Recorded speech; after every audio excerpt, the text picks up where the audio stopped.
진주성을 에워싸고 고요하게 흐르는 남강은 진주성을 천연 요새로 만들었습니다.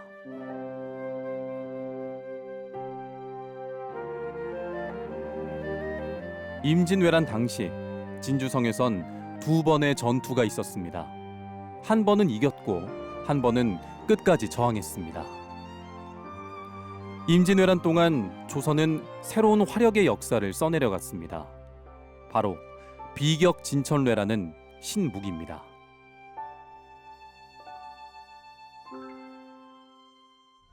이를 각오하고 싸운다면 반드시 이길 수 있을 것이다. 비격진천례는 1592년 진주대첩 때 요긴하게 쓰였습니다. 전투하라!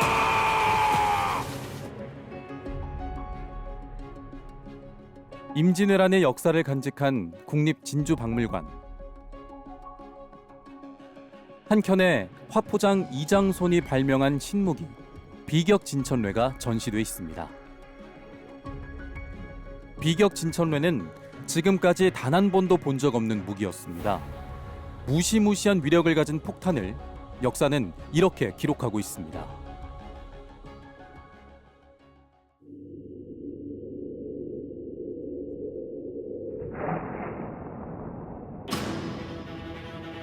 성 밖에서 비격진천례를 성 안으로 발사하여 진 안에 떨어뜨렸다.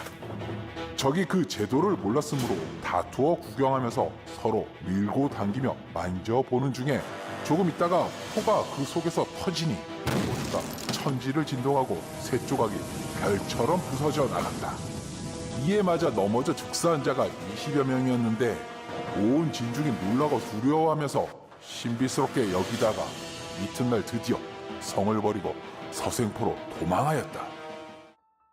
네, 비격진천례는 날아가서 때리는 진천례라는 뜻인데요.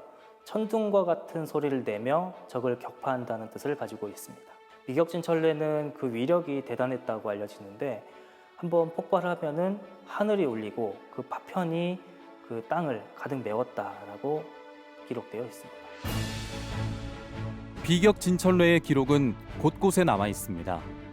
조선시대 학자였던 김성일은 비격진천례에 넘어진 시체가 수도 없이 쌓였다고 썼으며 유성룡은 400보를 날아가서 땅에 떨어진 후 터지는 비격진천례를 외적이 가장 무서워하는 무기로 기록했습니다. 일본이 임진왜란을 미화하려고 펴낸 정한 위략은 맞은 자는 즉사하고 주변에 있는 자는 폭풍에 날아갔다고 적었습니다. 비격진천례는 포탄이 날아가 적군의 무기와 배를 부수는 등 물리적인 충격을 주었던 이전 무기와는 달랐습니다. 실제로 포탄이 터지는 자결탄이었다는 점, 특히 폭발 시간을 조절할 수 있는 시한폭탄이었다는 점은 당시 그 누구도 생각할 수 없었던 무기적 요소였습니다. 기존의 조선의 총통들은 화살이라든지 탄환을 발사하는 형태의 무기였는데 비격진천례의 경우에는 이제 적진에 날아가서 폭발하는 형태의 무기였습니다. 지금의 수류탄과 유사한 형태라고 보시면 될 것 같습니다. 비격진천례는 1592년 경주성 전투에서 처음 쓰였는데 성을 탈환하는데 큰 역할을 했습니다. 경주성 전투에 이어 같은 해 진주대첩에서도 대활약을 했습니다.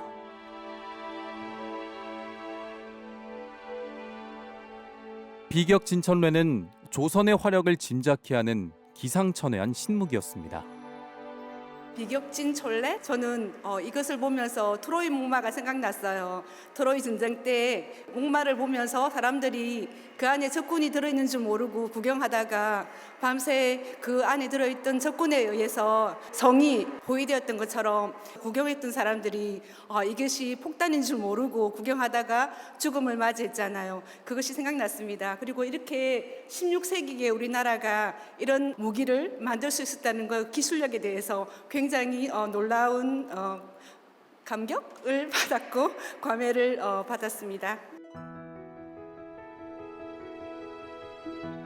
비격진천례는 1813년 훈련 도감에서 편찬한 무기 해설서인 융원필비에 상세한 기록이 나와 있습니다. 융원 필비에는 비격 진천뢰의 형태와 대나무통, 나선형 목곡, 쇠조각 등 재료와 부속품, 만드는 방법까지 적혀 있습니다.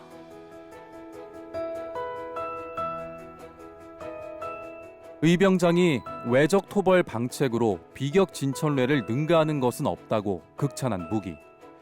그래서 외적들이 비격 진천뢰에 붙인 별명은 귀신 폭탄이었습니다. 맨 윗부분에 심지를 넣고 이제 밀봉을 합니다.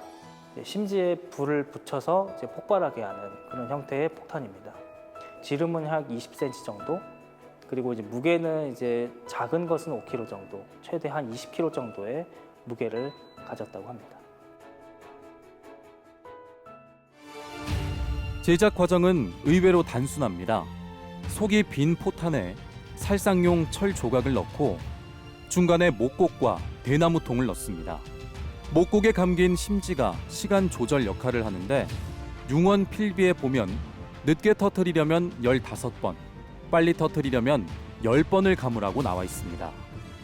측면에 뚫린 구멍으로 화약을 넣은 다음 심지 2개를 빼고 뚜껑을 돌리면 완성됩니다. 발사 준비를 끝낸 비격 진천뢰를 완구라는 화포에 넣고 심지에 불을 붙인 다음 발사합니다. 발사 전용 화포인 완구를 사용한 점은 비격 진천뢰만의 대표적 특징 중 하나입니다. 네, 지금 보시는 이 유물이 비격 진천뢰를 발사할 때 사용했던 완구라고 하는 형태의 화포입니다. 여러분들께서 보시는 이 중완구의 경우에는 약 50kg 정도의 무게에 해당하고, 이것보다 더 큰 비격 진천뢰를 발사할 때 쓰는 대완구의 경우에는 약 200kg 정도의 무게를 가지고 있습니다. 완구는 사정거리와 폭발력을 향상시키는 역할을 했는데요. 비격 진천뢰는 임진왜란 이후에도 꾸준히 제작됐습니다.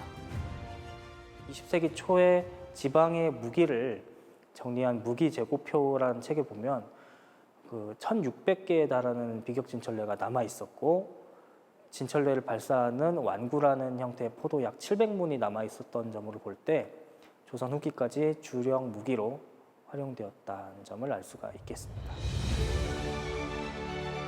강력한 폭발력을 보유한 최첨단 신무기, 외적을 혼비백산하게 만든 비격 진천뢰는 조선의 비밀 병기이자 조선의 화력을 말해주는 자랑스러운 유산입니다.